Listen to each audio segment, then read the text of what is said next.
Does the government work for us or do we work for the government? Can Congress suspend parts of the Constitution just as the Egyptian military has suspended the Egyptian Constitution?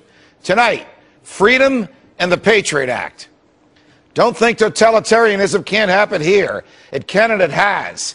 On the same day in which President Obama formally proposed a budget that will require the government to borrow $1.6 trillion in the next 12 months, on top of the $2 trillion President Bush borrowed, and on top of the $4 trillion President Obama has already borrowed, on the same day that the Republican leadership of the House railed against the president's out-of-control borrowing and spending, on the same day that those same Republicans promised an open and candid debate on the budget with many public hearings and many amendments to be offered and considered, the same Republican leadership and their allies in the House forced through a little-noted extension of a law that already exists and was about to expire.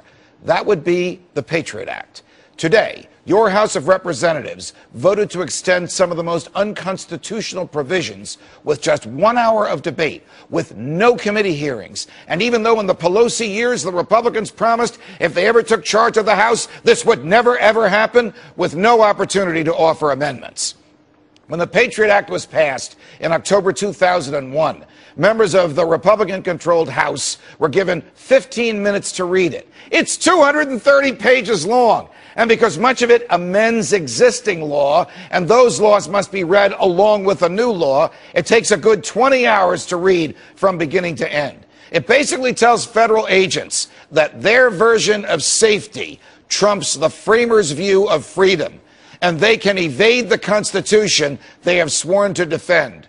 It does that by permitting federal agents to write their own search warrants, even though the Constitution requires that the government can only search your records and your property with a warrant issued by a judge, and a judge can only issue a search warrant after looking at evidence of criminal behavior presented to the judge under oath.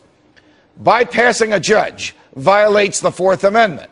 The Patriot Act also prohibits the recipient of a search warrant written by a federal agent from telling anyone about its receipt. That violates the First Amendment, which says that Congress shall make no law abridging the freedom of speech. It presumes, the Patriot Act presumes, that by giving up freedom, we will be safer. But that presents the question, safer from whom? If a judge issues a search warrant or a grand jury issues a subpoena, you can haul the government into court and challenge them.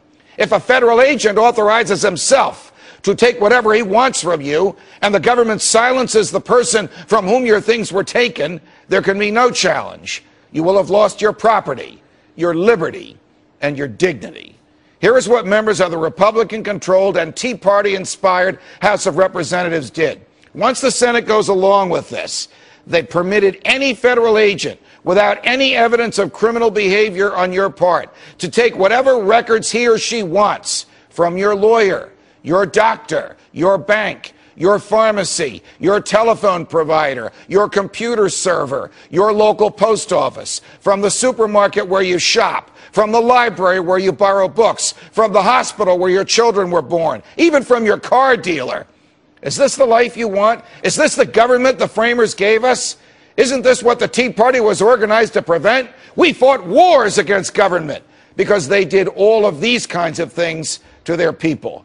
Former Senator Russ Feingold said it best when he argued that, quote, "Of course there is no doubt that if we lived in a police state, it would be easier to catch terrorists.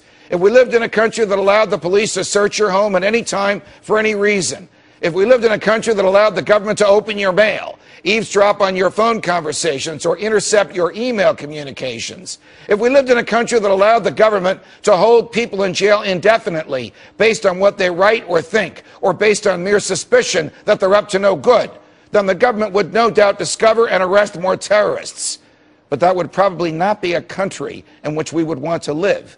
And that would not be a country for which we could, in good conscience, ask our young people to fight and die. In short, that would not be America." Tomorrow, Congressman Ron Paul and